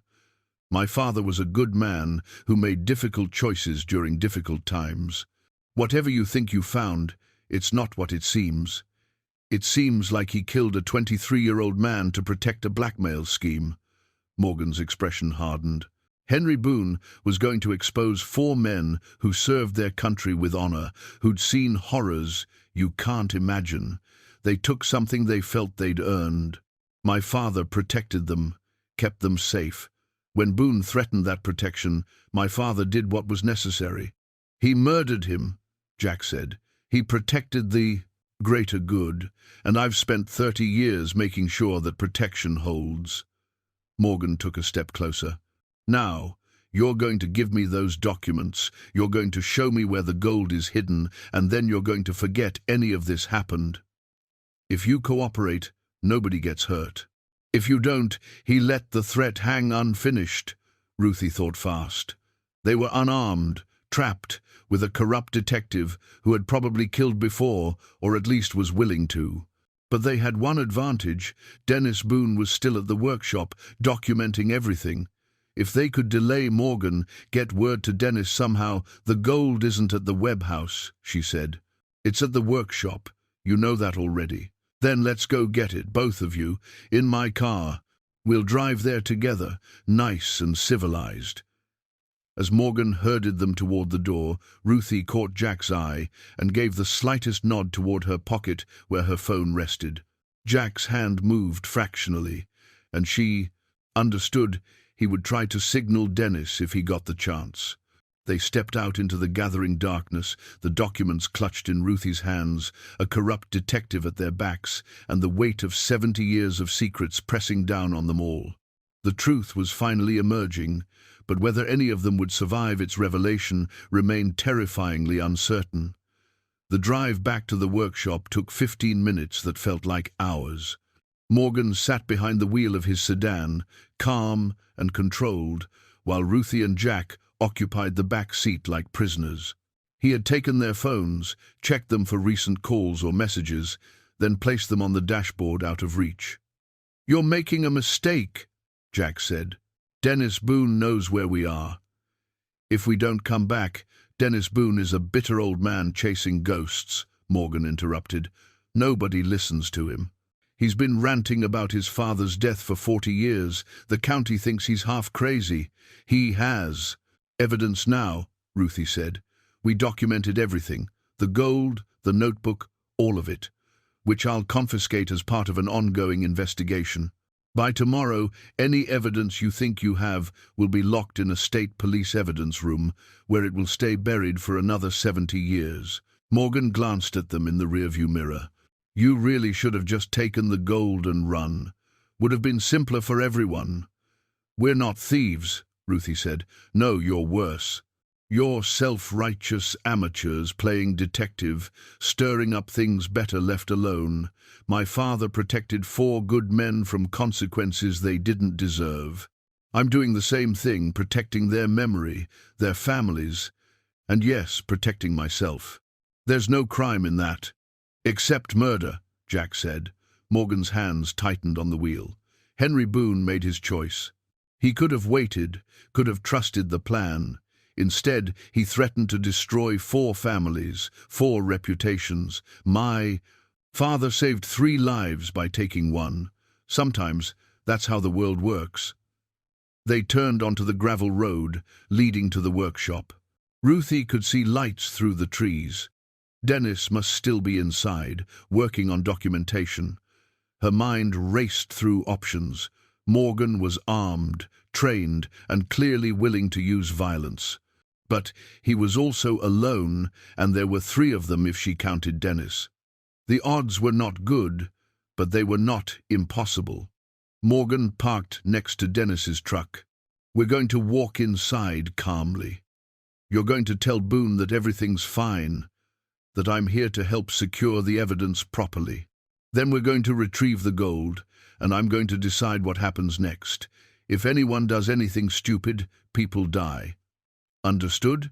Ruthie nodded. though she had no intention of cooperating.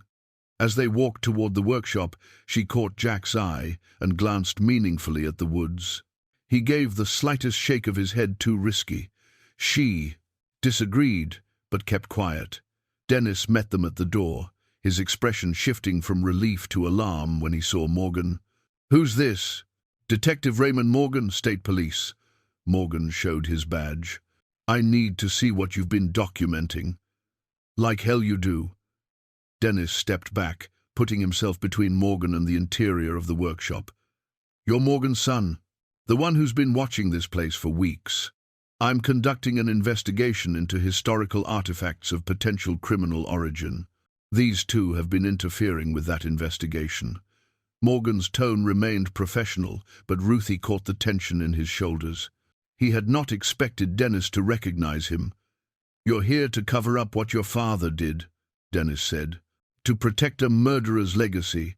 My father was a decorated officer who served this country with honor. Your father killed mine and blackmailed the witnesses into silence. The facade of professional courtesy cracked."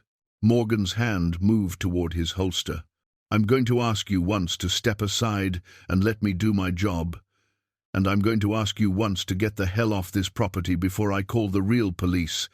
I am the real police." Morgan drew his weapon, a black automatic that looked enormous in the confined space. "Now step aside, or I'll add obstruction to the list of charges I'm filing against all of you." Ruthie saw Barrow inside the workshop, hackles raised, a low growl building in his chest. The dog was positioned between Dennis and Morgan, protective instincts overriding training. She caught Dennis's eye and saw calculation there. He was weighing whether to let the dog attack, whether the distraction would be worth the risk. Morgan saw it too. "Call off the dog, or I shoot it. Barrow, down," Ruthie said quickly. The shepherd dropped to his belly but did not relax, his eyes fixed on Morgan with predatory focus. "Smart," Morgan gestured with the gun. "Inside, all of you, slowly." They filed into the workshop. Morgan kicked the door shut behind him and positioned himself where he could watch all three of them and the dog. "Where's the gold?" "Hidden," Dennis said, "and you're not getting it." "I'm not asking." Morgan aimed the gun at Dennis's chest. "Last chance. Show me, or this ends badly for everyone." Ruthie made a decision. "It's in the storage area. I'll show you." "Ruthie, don't," Jack started. "He's going to find it anyway," she said. "Might as well cooperate." She led Morgan to the storage shelves, moving slowly, her mind working through possibilities. The false panel was still open from when they had retrieved the crate earlier. She pointed to it. Morgan peered into the compartment, then looked at her. "It's empty. That's where it was. Dennis must have moved it while we were gone." Morgan's expression darkened. He turned back to Dennis. "Where is it?" "Safe. Somewhere. You'll never find it. I've got all night and 3 hostages. Eventually one of you will tell me." "You're going to kill us anyway," Dennis said. "Why would we cooperate? Because I can make it quick and painless, or I can make it very, very slow." Morgan's voice was cold now, the professional veneer completely gone. "My father taught me things during his career. Techniques for making people talk. I really don't want to use them, but I will if you force my hand." Ruthie felt fear wash over her, but underneath it was something else. Anger. This man, this corrupt detective hiding behind a badge, thought he could threaten them into submission, thought his father's crimes could stay buried if he just scared them enough. But she was done being scared. "Your father was a thief and a murderer," she said clearly, "and you're no better. The evidence we found proves it. The letters, the military reports, everything. Even if you kill us, even if you take the gold, the truth is already out there. We sent copies to a federal prosecutor in Asheville. You're finished." It was a lie, but a good one. Morgan's certainty wavered for just a moment. "You're bluffing. Try me." Ruthie held his gaze. "We sent everything electronically before we came here. photos of the documents, the notebook, witness statements. By morning, federal agents will be crawling over this place, and you along with it. Morgan's gun hand trembled slightly. He was trying to calculate, to determine if she was telling the truth. The silence stretched. Then Dennis moved.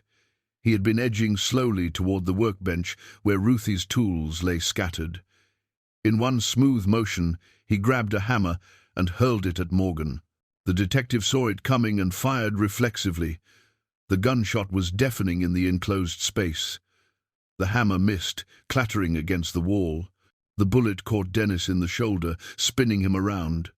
Jack lunged forward, tackling Morgan before he could fire again. The two men crashed to the floor, struggling for control of the weapon. Barrow leaped into the fray, teeth bared, going for Morgan's gun arm. The detective screamed as the dog's jaws clamped down. Ruthie ran to Dennis, who had collapsed against the workbench, blood spreading across his shirt. "How bad?" "I've had worse," he gasped, though his face was grey with pain. "Get the gun." She looked back at the struggle. Jack had both hands on Morgan's wrist, trying to force the weapon away, while Barrow savaged the detective's arm. The gun went off again, the bullet burying itself in the floor. Then Jack managed to slam Morgan's hand against the concrete, and the weapon finally flew free, skittering across the floor. Ruthie dove for it, her fingers closing around cold metal. She had never held a gun before, had no idea how to use it properly, but the weight of it in her hands changed the dynamic immediately. "Stop! Everyone stop!" Jack rolled away from Morgan, breathing hard. Barrow maintained his grip on Morgan's arm, growling continuously. Morgan lay on his back, his arm bleeding from multiple puncture wounds, his face twisted with pain and rage. "Barrow, release," Ruthie commanded. The dog let go reluctantly and backed away, still watching Morgan with intense focus. Ruthie stood over the detective, the gun pointed at his chest, her hands shaking. "Jack, check on Dennis. See how bad it is." Jack hurried to Dennis while Ruthie kept the weapon trained on Morgan. The detective was breathing heavily, his ruined arm cradled against his chest. Blood soaked his sleeve. "You can't win this," Morgan said. "Even if you kill me, even if you expose everything, you'll spend the rest of your lives looking over your shoulders.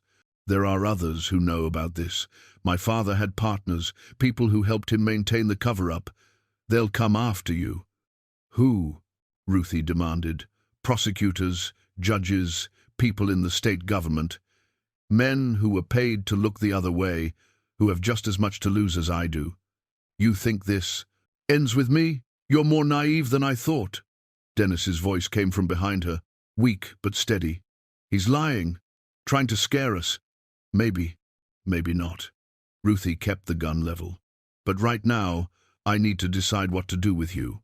The workshop fell silent, except for Barrow's low growling and Dennis's labored breathing. Outside, full darkness had fallen. Ruthie stood at a crossroads she could call the real police, turn Morgan over and hope the justice system would work. Or she could believe his claims about corruption running deeper, about partners who would protect him. "Jack," she said finally, "call 911. Tell them we have a wounded man and a police officer who attempted to assault us. Tell them we need ambulances and backup from county sheriff, not state police." "You're making a mistake," Morgan said. "Probably. But I'm done running, done hiding, done letting men like you and your father decide what truth gets buried." She glanced at the document still clutched in Jack's hand. "The evidence speaks for itself. Let it speak to people who'll actually listen." As Jack made the call, Ruthie kept watch over Morgan, the gun heavy in her hands, her grandfather's secrets finally dragged into the light. Whatever came next, legal battles, media attention, potential danger from Morgan's alleged partners, she would face it head-on. She had bought this workshop for $1, seeking peace. Instead, she had found a fight worth having, and she intended to see it through to the end. The sirens arrived within 20 minutes, red and blue lights cutting through the darkness. Ruthie had moved everyone outside, keeping Morgan separated from Dennis and Jack, the gun still in her possession though she had thumbed the safety on once Jack showed her how. Her hands had stopped shaking, replaced by a strange calm that came from knowing the worst was behind her. 2 county sheriff's deputies arrived first, followed quickly by an ambulance. The deputies took in the psalm. Seen with professional efficiency, a wounded man, a bleeding detective claiming assault, 3 civilians with a complicated story. 1 deputy, a woman in her 40s named Officer Chen, took charge immediately. "Who has the weapon?" she asked. Ruthie handed over the gun carefully. "It belongs to Detective Morgan. He drew it on us, threatened us. There was a struggle, shots were fired. Dennis Boone was hit, and my dog bit Morgan in self-defense." Morgan, being attended by paramedics, spoke up. "These people assaulted a police officer during an investigation. I want them arrested. We'll sort that out," Chen said evenly. "Right now, let's get the wounded treated and get everyone's statement." The paramedics worked on Dennis first, his injury being more serious. The bullet had passed through his shoulder, missing bone but causing significant blood loss. They stabilized him and loaded him into the ambulance. Morgan refused transport initially, insisting his arm could wait until after he filed charges. Chen separated them, taking Ruthie's statement first, while her partner dealt with Jack and Morgan. Ruthie told the truth, all of it. The gold, the notebook, her grandfather's involvement, Morgan's father's murder of Henry Boone, the documents they had found at Webb's house. She held nothing back. Chen's expression shifted from skepticism to intense interest as the story unfolded. When Ruthie finished, the deputy looked at her for a long moment. "That's quite a story. You have evidence for any of this?" "All of it. Documents, photographs, the gold itself." Ruthie gestured toward the workshop. "It's all here." "Show me." Ruthie led her inside, where the crate still sat in the false compartment. She showed Chen the gold bars, the notebook with her grandfather's entries, and the documents from Webb's house. The deputy photographed everything with her phone, her expression growing more serious with each piece of evidence. "This is going to need federal involvement," Chen said finally. "This isn't just assault or even historical theft. This is potentially a major war crimes recovery, unsolved murder, ongoing corruption. I'm going to need to call in the FBI. Morgan said he has partners, people in the state government who helped cover this up." Chen nodded slowly. "That's a serious accusation. But if these documents are authentic, it's one we'll have to investigate thoroughly." She looked at Ruthie. "You understand this is going to get very complicated very quickly. Media attention, legal proceedings, possibly danger from people who want this kept quiet." "I understand. But it's the right thing to do." Outside, another vehicle arrived, an unmarked sedan with government plates. A woman in her 60s emerged, dressed professionally despite the late hour. She approached Chen with credentials already in hand. "Special Agent Margaret Hill, FBI. I got a call from dispatch about a potential historical crimes case." Chen looked surprised. "That was fast. I was in the area on another matter. When I heard the details, I came immediately." Hill turned to Ruthie. "You're the property owner?" "Yes, ma'am. Ruthie Karn." "Tell me what you found." Ruthie went through it again, more concisely this time, hitting the key points. Hill listened without interrupting, her expression unreadable. When Ruthie finished, the agent nodded. "I'm going to need to secure this site as a federal crime scene. The gold alone makes it a federal matter. Stolen wartime assets fall under our jurisdiction. Add in the murder allegations and potential ongoing corruption, and this becomes a priority investigation." Morgan, overhearing from where the paramedics were bandaging his arm, stood up abruptly. "This is harassment. I'm a decorated police detective conducting a legitimate investigation. These people assaulted me and are now fabricating evidence to cover their crimes." Hill walked over to him calmly. Detective Morgan, I'm going to need you to come with me to the county office for questioning. You're not under arrest at this time, but you are a person of interest in multiple potential federal crimes. I'm not going anywhere without my lawyer. That's your right. But you are going to be questioned, one way or another. Hill turned to Chen. Can you secure the scene here while I transport the detective? Already on it. Morgan's face flushed with anger, but he was trapped and he knew it. With a federal agent involved, his badge and connections meant less. He glared at Ruthie as Hill led him to her sedan. This isn't over. Yes, Ruthie said quietly. It is. As Morgan was driven away, Jack emerged from the workshop. They're taking Dennis to the county hospital. He's stable, should make a full recovery. Good. Ruthie felt exhaustion settling over her now that the immediate danger had passed.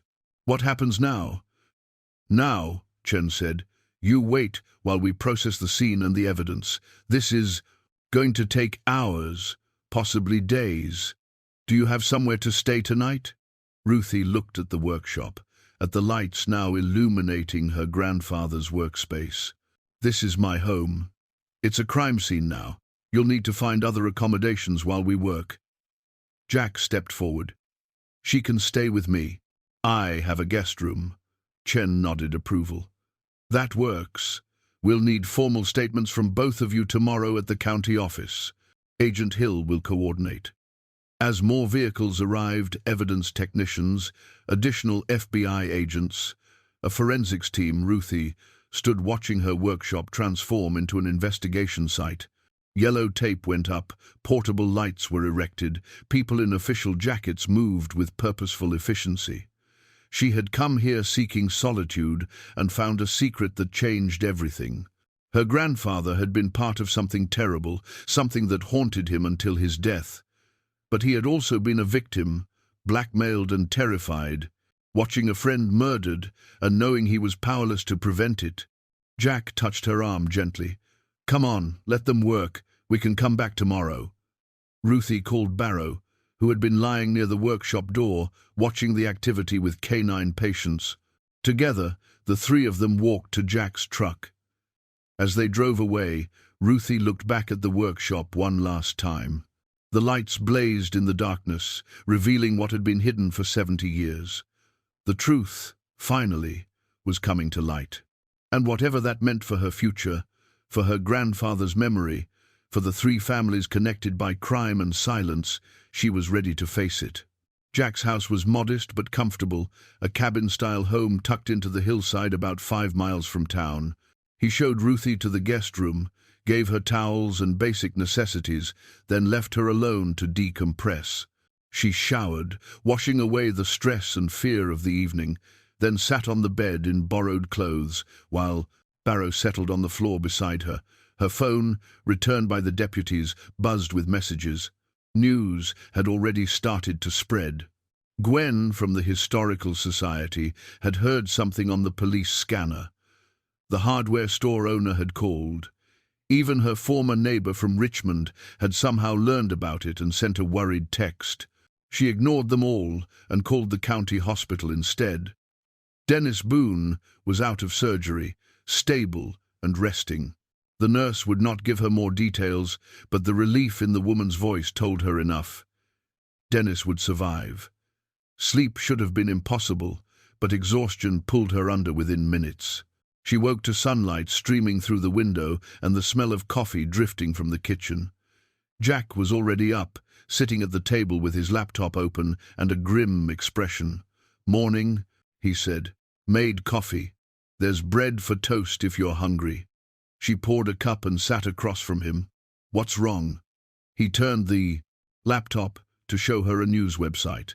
The headline read, "State Detective Under Investigation for Corruption, FBI Probes World War II-Era Gold Discovery." Below it was a photograph of the workshop, yellow crime scene tape visible across the door. "It's everywhere," Jack said. "Local news, state papers, even picked up by national outlets. By noon, we're going to have media trucks parked on your property." Ruthie scanned the article.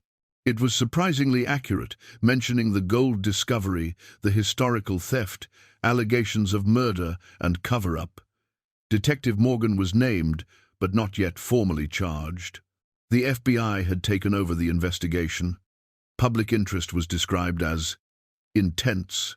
Agent Hill called while you were asleep, Jack continued. She wants us at the county office by 10 for formal interviews. She also said they've authenticated the documents we found. The military reports, Morgan's letter, all of it is genuine. They're treating this as a major historical crimes case. What about the gold? Being held as evidence pending determination of ownership, Hill thinks it'll eventually go to the Hungarian government or a Holocaust restitution fund.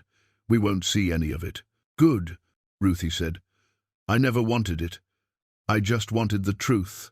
They drove to the county office in silence, arriving to find a media presence already established, 3 news vans with satellite dishes, reporters with cameras, a small crowd of curious onlookers. Deputies kept them behind barricades, but questions were shouted as Ruthie and Jack made their way inside. Agent Hill met them in a conference room, along with 2 other FBI agents and a woman who introduced herself as a federal prosecutor. The interviews were thorough and formal, every detail recorded and documented.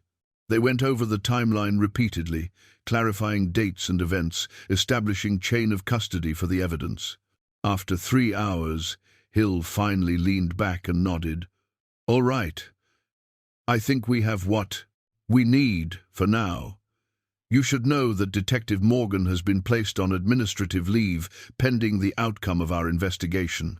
We've also opened inquiries into several other state officials he named during his interview. He's cooperating? Jack asked. Reluctantly. His attorney advised full disclosure in exchange for consideration on charges.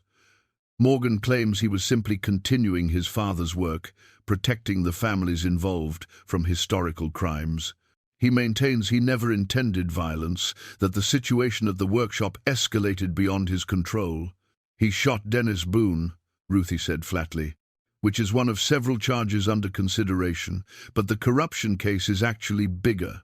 We've uncovered evidence of payoffs to multiple officials over decades, all connected to keeping the Boone murder investigation closed. Your discovery has opened a significant can of worms. The prosecutor spoke up. We're offering you both federal protection if you feel it's necessary. Given the scope of what we're uncovering, there may be individuals who wish to silence you. Ruthie considered it, then shook her head. I'm not hiding. Not anymore. Whatever happens, I'll deal with it in the open. Same, Jack said. Hill smiled slightly. I thought you'd say that. In that case, be prepared for significant media attention. This story has everything: war crimes, murder, corruption, hidden treasure. It's going to be a circus for a while. They were released around 2 in the afternoon. Outside, the media presence had doubled. Ruthie paused at the top of the courthouse steps, looking at the cameras and reporters. Jack touched her arm. You don't have to say anything. Yes, she said. I do. She approached the microphones, Jack beside her. The questions came in a rush, overlapping and urgent. She raised a hand for quiet, and slowly the noise subsided. My name is Ruthie Karn, she said clearly. 3 weeks ago, I bought my grandfather's abandoned workshop for $1, hoping to rebuild something with my own hands. What I found instead was a 70-year-old secret involving stolen gold, murder, and corruption. My grandfather was part of that secret, and it haunted him until he died. I'm here today to say that the silence ends now. The truth, all of it, needs to be told. Not for revenge, not for money, but because the victims of these crimes deserve to be acknowledged. Henry Boone deserves justice. The people whose wealth was stolen twice deserve recognition. And the families who lived with this burden for decades deserve closure. She paused, gathering her thoughts. I can't undo what happened in 1945. I can't bring back the dead or restore what was lost. but I can refuse to keep secrets that should never have been kept in the first place. That's all I have to say." The questions erupted again, but she turned away, walking back to Jack's truck with her head high. As they drove away from the courthouse, she felt something she had not experienced in months, maybe years. Not quite peace, but something close to it. The weight of hidden truth had been crushing her without her even realizing it. Now, finally, it was lifted. "What are you going to do now?" Jack asked, as they headed back toward his house. Ruthie thought about the workshop, about the restoration she had planned, about the quiet life she had imagined. All of that seemed impossibly distant now. But underneath the chaos and publicity, the core desire remained to build something honest with her own hands, to create rather than destroy. "I'm going to wait for the FBI to release my property," she said. "Then I'm going to finish what I started, restore the workshop, honor my grandfather's craft if not his choices, make something good out of something broken." Jack nodded. "Need help?" She looked at him. This man, who had shared his family's shame, who had stood beside her through violence and revelation. "Yeah," she said. I think I do." As they drove through the mountain roads toward home, Ruthie felt the future opening before her. It would not be the quiet, solitary future she had imagined when she first arrived, but it would be honest and built on truth rather than silence. And that, she was learning, was worth far more than any amount of hidden gold. 6 months later, spring arrived in the Blue Ridge Mountains, with an explosion of colored dogwoods blooming white and pink, rhododendrons unfurling purple flowers, the forest floor carpeted with wildflowers. Ruthie stood in the workshop doorway, coffee in hand, watching the morning light transform the landscape into something approaching paradise. The workshop was finished, now truly finished. New windows let in sunlight without letting in weather. The roof was solid, properly shingled and flashed.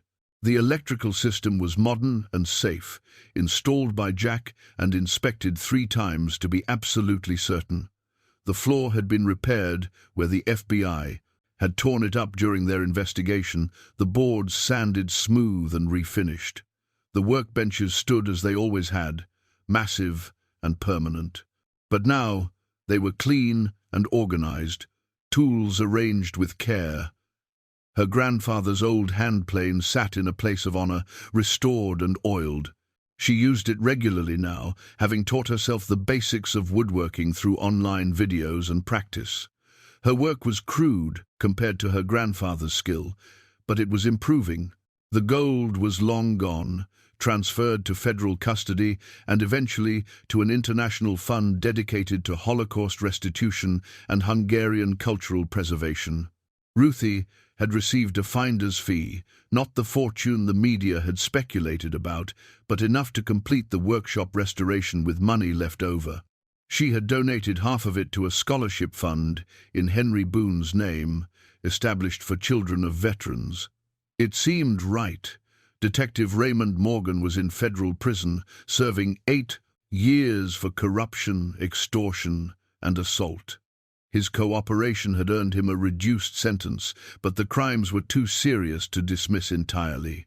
The investigation he had triggered uncovered a network of corruption spanning decades, resulting in 12 additional indictments. The state police department was still recovering from the scandal. Dennis Boone had recovered fully from his gunshot wound.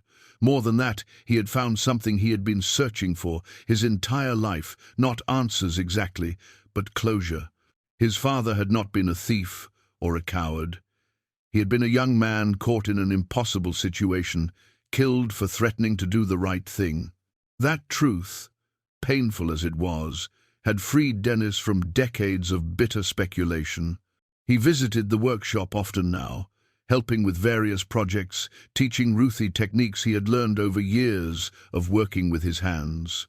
They had become friends, bound by shared history and the weight of secrets finally laid to rest. He never talked about the gold, but he talked about his father sometimes, sharing memories from childhood, stories his mother had told him, fragments of a man he barely remembered but now understood better. Jack Riley had become more than a friend. The relationship had developed slowly, carefully. Two people who had been alone for too long, learning to trust again. He kept his own house, but spent most evenings at the workshop, working alongside her on various projects. They were building something together, not just furniture or repairs, but a partnership based on honesty and shared purpose. The media attention had faded gradually. For 2 months, reporters had called constantly, requesting interviews, offering book deals, proposing documentary films. Ruthie had declined most of them, granting only a few interviews to journalists she felt would tell the story accurately and respectfully. The circus eventually moved on to other sensations, leaving her in peace. But some attention remained, of a better sort. The Historical Society had created an exhibit about the 4 men and their wartime service, framing the story with appropriate complexity, not heroes or villains, but human beings who had made choices under extraordinary circumstances and lived with the consequences. Gwen Pritchard had curated it with sensitivity, and Ruthie had contributed documents and photographs. Most importantly, the workshop had found new purpose. Ruthie had transformed it into a community woodworking space, offering classes twice a week to anyone interested in learning the craft. Teenagers came after school, learning to use hand tools and basic joinery. Older adults came seeking hobbies and connection. The space hummed with activity and conversation, filled with the sounds her grandfather would have recognized: saws cutting, planes shaving, sanders smoothing. She was teaching a class this morning, 6 students ranging in age from 14 to 72. They were building simple boxes, learning to measure accurately and cut cleanly. She walked among them, offering guidance, correcting techniques, praising good work. Her grandfather's ghost, if such things existed, would have approved of this. The workshop was alive again, serving the community, passing on skills that might otherwise be lost. Barrow, now greying around the muzzle, spent his days sleeping in patches of sunlight or greeting visitors with dignified enthusiasm. He had become something of a local celebrity, the dog who had helped solve a 70-year-old murder. Children asked to pet him, and he tolerated the attention with good grace. After the class ended and the students had left, Ruthie cleaned up the workshop, sweeping sawdust and returning tools to their proper places. Jack arrived as she was finishing, carrying a bag from the diner in town. "Lunch," he announced. "Thought you might be hungry." They sat at one of the workbenches, eating sandwiches and talking about ordinary things: a project Jack was bidding on, repairs needed on his truck, plans for a garden behind the workshop. The conversation was comfortable, unmarked by drama or urgency. "Dennis called," Jack said. "He's found a photograph of his father he'd never seen before. Wants to bring it by, add it to the exhibit at the Historical Society." "That's good. Gwen will be pleased." They finished eating in companionable silence. Through the window, Ruthie could see the mountains rising in the distance, their peaks still touched with late snow. The same mountains her grandfather had seen every day, the same forests that had witnessed the choices and consequences of 1945. She had come here seeking escape, running from grief and failure and the accumulated disappointments of 62 years.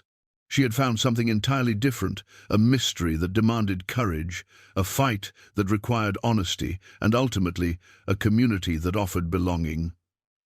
The gold had been worth $50 million, enough to buy any number of lives.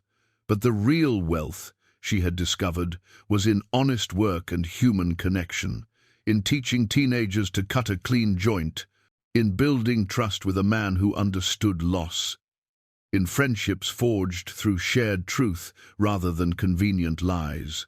Her grandfather had written, "God forgive us," in a notebook 70 years ago, asking for absolution he may never have received.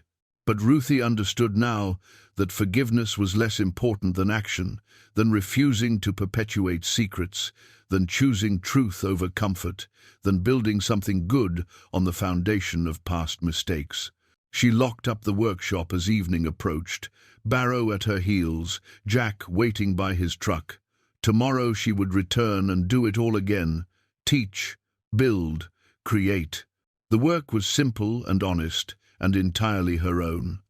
She had bought an abandoned workshop for $1 and found, in the end, exactly what she had been seeking. Not peace exactly, but purpose. Not escape, but engagement. Not an ending, but a beginning.